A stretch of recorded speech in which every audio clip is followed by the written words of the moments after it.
Eh bien bonjour YouTube, j'espère que vous allez bien. En tout cas moi ça va super, je suis très heureux de vous retrouver sur cette nouvelle vidéo. Donc j'espère que l'audio sera un petit peu meilleur que la dernière fois. J'ai remonté mon petit Rode NT USB qui devrait normalement changer grandement la donne. Alors aujourd'hui on va faire un petit point sur la keynote du 7 septembre, qui est donc déjà passée depuis un petit moment. Revoir un petit peu rapidement les produits qu'Apple a annoncés et vous faire un petit guide d'achat à la Super Papa Geek pour vous donner un petit peu mon avis sur les produits et voilà, vous donner un avis de façon générale en fonction de chaque produit. Donc Apple a annoncé à cette keynote, on va dire, trois grandes familles de produits qui sont les Apple Watch, les AirPods Pro et les nouveaux iPhones. Donc pour les Apple Watch, on en a trois cette année, l'Apple Watch SE de deuxième génération, l'Apple Watch 8, l'Apple Watch Ultra. Donc trois nouvelles Apple Watch et je vais essayer de vous donner un petit guide et vous expliquer un petit peu selon moi à qui elles s'adressent et un petit avis comme ça à chaud, on va dire même à froid parce que le 7 septembre c'était pas hier, de chacune de ces montres. Donc l'Apple Watch SE c'est celle que je porte moi depuis 2020, donc moi j'ai la première génération qui selon moi est un très bon produit en fonction des usages, c'est-à-dire que cette Apple Watch SE ne possède pas toutes les fonctionnalités d'une Apple Watch classique, on va dire entre guillemets, mais étant donné que moi les fonctionnalités qu'elle propose sont largement suffisantes pour mon utilité, j'ai décidé de m'orienter sur ce produit qui est quand même bien moins cher. On est à 299 € sur une Apple Watch SE cette année, donc elles ont augmenté un petit peu, oui, par rapport à l'année dernière. Il y a eu une petite inflation sur tous les produits tech, de toute façon je pense, et pas que la tech. Donc 299 € à comparaison de 499 € si vous voulez la 8. Je regarde mes notes, hein, ne m'en voulez pas, mais les prix comme ça de tête. Donc ça fait quand même un gros écart de prix, et si vous n'avez pas besoin de toutes les fonctionnalités de la série 8, l'Apple Watch SE est une très bonne watch pour vous. De plus, c'est une Apple Watch que je vais aussi conseiller à toutes les personnes qui voudraient essayer l'Apple Watch, qui n'ont pas envie de mettre 500 € dans une montre connectée, ce que je peux tout à fait comprendre. Ce produit d'Apple, on va dire pour moi, l'Apple Watch SE c'est un produit d'Apple, va tout à fait correspondre à des personnes qui voudraient tester aussi l'Apple Watch. C'est un très bon moyen. Donc voilà, si vous avez aussi des petits budgets, que vous avez une ancienne Apple Watch et que vous avez envie de passer sur quelque chose de plus récent, cette Apple Watch SE peut tout à fait correspondre. Donc ensuite nous avons l'Apple Watch donc série 8 qui suit la série des Apple Watch précédentes. Quelques fonctionnalités supplémentaires, quelques améliorations comme chaque année, mais au jour d'aujourd'hui l'Apple Watch série 8 est une très bonne Apple Watch, comme la série 7, la 6, la 5 et toutes les autres avant elle. Cependant, si vous êtes déjà sur une série 7, je ne vais pas vous conseiller de passer sur la 8. Le changement, enfin, l'évolution technologique n'est pas suffisante pour justifier de remplacer une série 7 par une série 8. Autrement ça, si vous êtes sur une série un peu plus ancienne, la 6 ou même peut-être plus la 5, ça peut valoir le coup de passer sur une série 8, car là, le bond technologique est quand même un petit peu plus significatif qu'entre une 7 et une 8. Donc voilà, c'est un produit qui démarrera à 499 €. Ça dépendra bien sûr le type de bracelet que vous allez prendre avec sur le site d'Apple et autres. Donc voilà. Voilà pour cette série 8, je crois qu'il n'y a pas grand chose de plus à dire, pardon. Sur la série 8, c'est une très bonne watch, mais elle ne s'adresse pas à tout le monde, encore une fois. Et donc la dernière Apple Watch, celle qui m'a laissé un peu plus dubitatif, je dirais, c'est l'Apple Watch Ultra. Donc là, c'est une Apple Watch qui est, d'après Apple, censée viser un public de l'extrême, sportif de l'extrême, ou si vous faites de la randonnée dans des conditions un petit peu compliquées, des choses comme ça, du training compliqué, enfin tous les sports un petit peu extrêmes et normalement visés par cette Apple Watch. J'ai pas les mots, hein. Franchement j'ai pas les mots parce que je suis un petit peu perturbé par ce produit parce qu'honnêtement je comprends pas, j'ai pas compris Apple dans le sens de faire une montre pour ce type de personnes qui vont être des sportifs de haut niveau ou des gens qui vont faire des sports de l'extrême, parce que généralement je pense que ces personnes-là ne vont pas acheter une Apple Watch pour aller crapahuter sur l'Everest. Voilà, c'est mon point de vue. Après, peut-être je me trompe, mais je pense pas que ce genre de personne va acheter ce genre de produit. Je pense que ce genre de personne sera plus attiré vers des montres comme, alors je dis des noms au hasard parce que c'est pas du tout ma catégorie, mais des Garmin, des Suunto, des marques de montres qui sont vraiment adaptés à ce genre de sport. Donc voilà, je sais pas trop. Pour moi, au premier abord, c'est plutôt une montre qui va être achetée par des gens, des fanboys Apple qui ont un petit peu de l'argent et qui ont envie de tester une nouvelle techno de montre parce qu'ils ont vraiment ajouté par contre pas mal de nouvelles technologies et des options qui sont plutôt sympas. Donc je pense plus qu'on les verra au poignet de ce genre de personnes là que à des sportifs de haut niveau ou de l'extrême. Après peut-être que je me trompe, mais voilà. Là on est sur un produit qui en France va démarrer à 999 €, donc c'est sûr que c'est pas adapté à toutes les bourses et ça va pas viser tous les publics. Là je pourrais pas dire si vous êtes sur telle montre je vous conseille, voilà, là c'est vraiment soit vous en avez l'utilité et les budgets, donc allez-y foncez. Après c'est à tester, c'est une première série de watch ultra, donc on ne sait pas trop ce que ça va donner encore. Ou soit si vous avez envie de vous faire un gros kiff, allez-y. Mais je peux pas dire qu'il y a un public ciblé vraiment pour le moment parce que je comprends pas encore l'objectif d'Apple avec ce type de montre. Voilà. Alors je fais quand même une petite parenthèse. 3 Apple Watch sorties, c'est très bien, elles sont toutes très bien en général. Enfin moi c'est ma deuxième Apple Watch et j'en suis satisfait comme la première. Mais il faut prendre en compte une chose, c'est que chaque fois qu'un nouveau produit sort, je ne vais pas vous l'apprendre, les séries de juste avant diminuent. Donc là, l'Apple Watch SE qui démarre à 299 € pour la V2, vous pourrez sûrement trouver même en neuf encore la V1 beaucoup moins chère. Et la 7, c'est pareil, la série 7, vous allez pouvoir la trouver beaucoup moins chère. Voire même la série 6 qui est encore largement potable au jour d'aujourd'hui. Donc n'hésitez pas quand il y a des sorties de produits comme ça à vous diriger peut-être aussi vers des gammes qui ont juste un an en arrière et qui deviennent de suite beaucoup plus accessibles une fois que les nouveaux sortent. Donc voilà, ça c'était un petit peu mon point de vue sur les Apple Watch qui ont donc été annoncés par Apple. Donc dans mon cas à moi j'ai une SE-V1, je le glisse comme ça, je pense pas que cette année je vais changer. Je me serais bien tenté pour une 8 pour passer sur un truc un petit peu plus au-dessus parce que en ce moment j'utilise beaucoup mon Apple Watch, que ce soit pour le sport et d'autres fonctions. Donc je me tâte, mais pour le moment le prix n'est... Enfin, la techno n'est pas suffisamment waouh pour que je me dise ouais vas-y je vends mon Apple Watch SE série 1 et j'achète la 8. Donc voilà un petit peu aussi mon ressenti perso de ce côté là. Donc après on a eu l'annonce des AirPods Pro V2. Donc moi pour ma part j'ai les V1 qui sont super, c'est un très très bon produit, je l'utilise tous les jours pour le sport et pour d'autres choses encore, des visios et autres avec les Mac. C'est un super produit les AirPods Pro. Après il faut aimer l'intra-auriculaire mais c'est un super produit. Le son est de bonne qualité, ça fonctionne très bien, la connectivité est ouf. Le seul défaut que moi je leur reproche au V1 c'est l'autonomie du boîtier qui est pas ouf comparé aux AirPods Pro 2 que j'avais avant. L'autonomie est pas ouf, voilà. Mais c'est un super produit si on aime l'intra-auriculaire. Alors après attention, je sais qu'il y en a qui vont me dire, les audiophiles ils vont me dire oui mais c'est pas ouf pour le son machin. Bon, c'est sûr que si vous êtes un audiophile aguerri et que vous avez envie d'un truc hyper spécifique pour la musique, ben, peut-être que c'est pas les AirPods Pro qu'il faut, effectivement, mais je trouve qu'ils sont très polyvalents, la qualité de son est vraiment correcte et la connectivité est vraiment ouf. Et elle s'intègre parfaitement, enfin ils s'intègrent, ces AirPods Pro, parfaitement à un écosystème Apple. Donc pour les V2, le problème du V2 c'est que c'est encore une fois l'évolution technologique cette année elle est pas ouf. Ils ont mis une nouvelle puce qui va permettre d'améliorer la réduction de bruit active, qui est une des options phares, on va dire, des AirPods Pro. Donc ça, c'est cool. La nouvelle puce va aussi permettre d'accueillir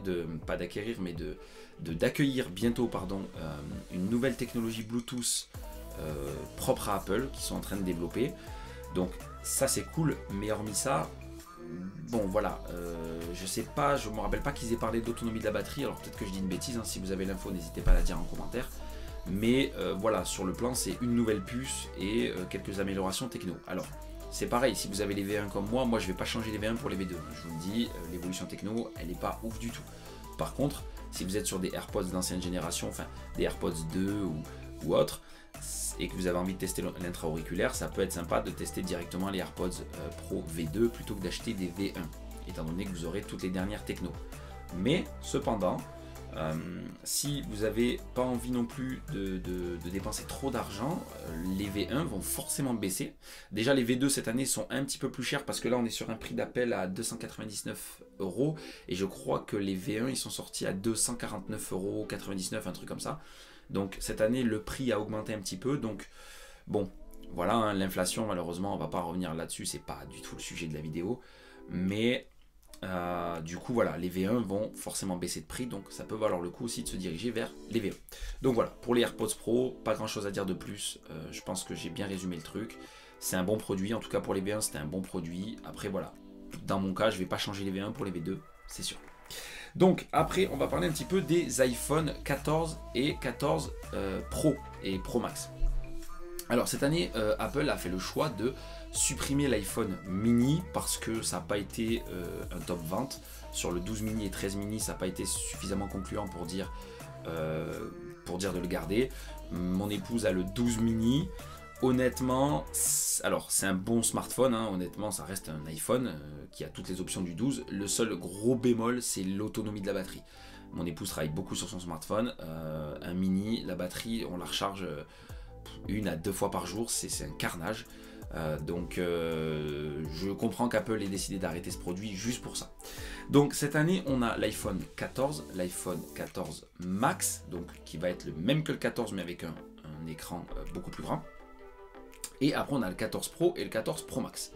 Alors le 14 tout court, on va vite passer dessus. C'est-à-dire que cette année, je pense que Apple a utilisé le 14 pour attirer l'œil sur les pros et les technos qu'ils embarquent dans les versions pro cette année.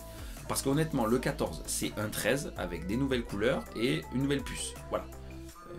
Bon, ça se résume pas vraiment à ça, il y a quelques évolutions quand même, mais je veux dire, je réduis le truc à ce point-là parce qu'il n'y a vraiment pas d'amélioration technologique assez ouf pour dire oui, non, le 13 il est quand même moins bien, machin, le 14, non, pas du tout. C'est le 13 et le 14 pour moi, c'est la même chose avec des nouveaux coloris. Voilà, point barre. On en reste là et une nouvelle taille d'écran. Après, cependant, si vous êtes sur un ancien iPhone et que cette année vous avez eu l'envie de changer d'iPhone, ce que je peux tout à fait comprendre, c'est sûr que si on peut passer directement sur le 14, ça reste un bon smartphone. Le seul truc c'est que si vous êtes sur un 13, par contre, ça justifie pas de passer sur le 14. On peut pas se dire, je sais qu'il y en a qui aiment bien changer chaque année de smartphone. Là, on pourrait pas dire, oui, le 14 il y a une évolution techno de ouf, je vends mon 13 et je prends un 14. Honnêtement, si vous êtes sur le 13, restez-y cette année, ça sert à rien du tout d'acheter un 14 selon moi. Après voilà, si vous êtes sur un ancien iPhone, je le répète, vous pouvez vous faire plaisir. Après, encore une fois, on revient toujours au même sujet, c'est que, étant donné que le 14 sort, le 13 va diminuer, et le 12 aussi. Et le 12 et le 13 restent de très bons smartphones, quasiment identiques au 14 cette année. En tout cas, il n'y a pas de grosse évolution physique, et on va en venir après, ou de grosses évolutions technologiques. Donc voilà un peu mon avis pour le 14, c'est un bon smartphone, mais voilà, je suis pas sûr enfin, je pense qu'il est surtout là pour mettre le regard sur ses grands frères de version pro. Voilà, donc le 14 va commencer à 1019 € et le 14 Max à 1169 €. Donc oui, cette année, les smartphones ont aussi bien augmenté. Malheureusement, voilà, il y a l'inflation. Voilà, c'est tout, point barre. On n'y revient pas dessus. Donc, maintenant, on va parler des 14 Pro et 14 Pro Max. Là où, selon moi, il y a quand même une évo technologique sympathique, mais où je suis mitigé. Alors, ce qui me rend assez ouf, c'est Dynamic Island. Honnêtement, Apple, cette année, a décidé de renouveler un petit peu la face avant de son smartphone, parce qu'on avait le notch, donc cette grosse encoche qui avait été introduit avec l'iPhone 10, qu'on a depuis l'iPhone 10, et que beaucoup commençaient un petit peu à grincer les dents. Donc déjà depuis le 13, ils avaient commencé à réduire ce fameux notch, et bon, on n'a pas réussi à le supprimer, en tout cas, hein, on l'a vu cette année, mais par contre, ils se sont dit, on va essayer de le camoufler avec une amélioration logicielle. Grosso modo, c'est ça. Donc, ils ont appelé ça Dynamic Island, l'île dynamique, tout simplement parce qu'ils ont fait donc une pilule et un poinçon. J'essaierai de vous glisser des photos en même temps quand je vous parle, ne vous inquiétez pas. Donc, il y a cette pilule et ce poinçon. Et plutôt que de laisser cette pilule et ce poinçon morts en plein milieu de l'écran, ils se sont dit, qu'est-ce qu'on peut faire de plus par rapport à la concurrence? Eh bien, on va essayer de le rendre dynamique, on va essayer de le rendre vivant. Et c'est ce qu'ils ont fait avec la partie logicielle, c'est-à-dire que toutes les notifications vont arriver dans ce Dynamic Island. Si vous lancez un minuteur, c'est les choses qu'on a vu le plus pendant la conférence, mais et après aussi sur YouTube, parce que j'ai consommé du coup le contenu d'autres créateurs pour voir un petit peu les avis de ceux qui l'avaient déjà en main. Vous allez lancer par exemple un minuteur, vous stoppez, vous sortez de la page minuteur, vous faites un swipe et le minuteur va aller se greffer directement dans Dynamic Island. Pareil pour la musique, si vous connectez vos AirPods, ça va apparaître dans ce Dynamic Island. Donc là pour moi, il y a vraiment une très très belle volonté de la part d'Apple de dire ok, on fait du changement et on ne fait pas le changement à moitié, on va aller plus loin même au niveau logiciel. Donc ça c'est vraiment un truc que j'ai hâte de tester, vraiment je vais être honnête avec vous, j'ai vraiment hâte de le tester. Après l'arrivée des nouveaux écrans 120 Hz et tout ce qui s'ensuit, c'est pareil, ce sont de très belles technos et enfin Apple évolue aussi de ce côté là. Les capteurs 48 millions de pixels cette année, enfin on évolue aussi au niveau des pixels. C'est vrai que Apple prend le temps de vraiment travailler la partie logicielle, mais des fois la partie matérielle, par exemple les appareils photo, on va pas se mentir, ils sont restés sur le même type de mégapixels depuis des années, et là enfin on évolue un peu sur un 48 millions de pixels. On a une grosse évo aussi sur la caméra frontale, donc il va y avoir un vrai autofocus sur la caméra frontale, donc pour faire des selfies et autres, ça va être vraiment super. Si vous faites beaucoup de selfies, ça va être vraiment super. Donc voilà, au niveau des grosses technos, c'est ça, une nouvelle puce comme chaque année bien sûr. Et après, je pense que c'est à peu près tout au niveau des technos pour vraiment résumer. Je crois qu'on gagne aussi de l'autonomie un petit peu cette année. Apple annonce un petit peu plus d'autonomie au niveau des batteries. Donc moi j'ai le 12 Pro Max. Honnêtement la batterie elle tient toujours autant. Après ça fait 2 ans que je l'ai maintenant. Elle tient toujours autant, je suis toujours autant satisfait. Je le recharge une fois par jour et ça suffit largement.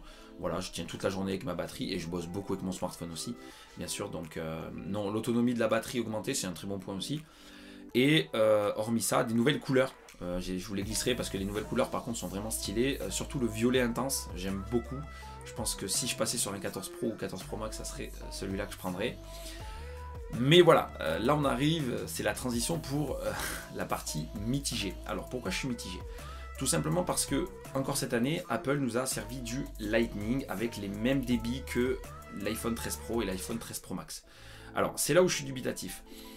J'ai envie de vous dire, moi le premier, j'ai envie de me ruer sur cet iPhone 14 Pro Max parce que Dynamic Island, parce que l'appareil photo, parce que l'écran 120 Hz et parce que les nouvelles techno m'intéressent beaucoup. De l'autre côté, c'est le Lightning qui pêche pour moi. Pourquoi? Parce que d'ici peu, il y a des nouvelles normes européennes qui vont arriver, tout le monde va devoir passer à l'USB-C et Apple va bien finir par mettre de l'USB-C sur son iPhone. En tout cas en Europe, ça va être obligatoire pour eux. Et en France aussi, bien sûr. Donc, ce qui me fait peur, c'est que d'ici l'année prochaine, ou peut-être encore l'année d'après, peut-être que l'année prochaine on aura encore le Lightning, mais si l'année prochaine ils nous mettent un USB-C, ben pour ceux qui vont vouloir revendre leur iPhone 14 Pro et 14 Pro Max, qui seront encore en Lightning, ben je pense que ça va être très très très compliqué de pouvoir vendre son iPhone, sachant que les gens vont dire, bon, si on a de l'USB-C, on va favoriser l'USB-C. Et ça, je pense que ça va être un gros facteur de vente pour les prochaines séries d'iPhone. Voilà, le côté Lightning avec les mêmes débits, bon, ça pêche un peu. Pour moi, ça pêche même carrément. Donc, voilà, je pense que c'est un très bon smartphone. En tout cas, je ne sais pas encore si je vais le prendre ou pas. Si je le prends, vous le saurez. Hein, je renouvellerai mon setup avec vous en vidéo et je vous présenterai tout ça. On fera un peu d'unboxing, même s'il a déjà été unboxé maintenant des centaines de fois sur YouTube. Mais voilà, je pense que ça vaut le coup de l'autre côté, mais il y a ce côté Lightning. Après, par contre, si vous êtes même sur une série, on va faire le même récap que pour les autres produits. Si vous êtes sur un 12 Pro, 12 Pro Max ou 13 Pro, 13 Pro Max, bon, mis à part Dynamic Island et peut-être le 120 Hz, bon, est-ce que ça justifie complètement le changement? Je suis pas sûr. C'est pour ça que moi je suis un peu mitigé. Si vraiment l'USB-C est arrivé, peut-être que j'aurais pu vous dire aujourd'hui, oui, bon, là ok, on fait une transition encore une fois de plus sur une nouvelle génération d'iPhone. Là aujourd'hui, je suis pas sûr. Donc voilà les amis, petit récap des produits annoncés par Apple à cette keynote de début septembre, donc comme chaque année, hein, la keynote des iPhones.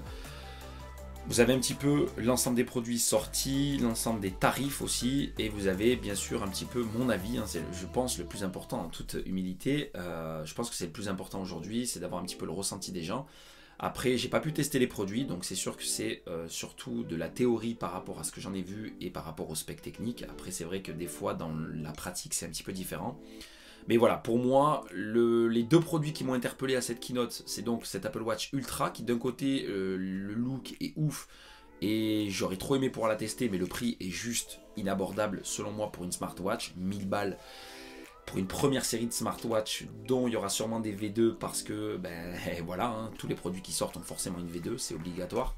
C'est rare qu'on fasse un excellent produit du premier coup. Donc il y a cet Apple Watch Ultra qui pour moi m'interloque un petit peu. Et après donc Dynamic Island sur les nouveaux iPhone Pro. Mais voilà, hormis ça, je suis un petit peu resté sur ma faim. Je m'attendais un petit peu plus honnêtement pour cette année. Mais je me dis que c'est peut-être, au vu de tout ça, c'est peut-être la transition justement. C'est pas ouf cette année, mais peut-être que Apple prépare justement une grosse transition sur certaines choses, sur certaines technos, notamment les connectivités, l'USB-C, pour une prochaine keynote. Et peut-être que l'année prochaine, on aura une keynote un petit peu plus waouh, avec vraiment de vraies avancées technologiques. Un retour déjà peut-être sur l'Apple Watch Ultra, je ne sais pas.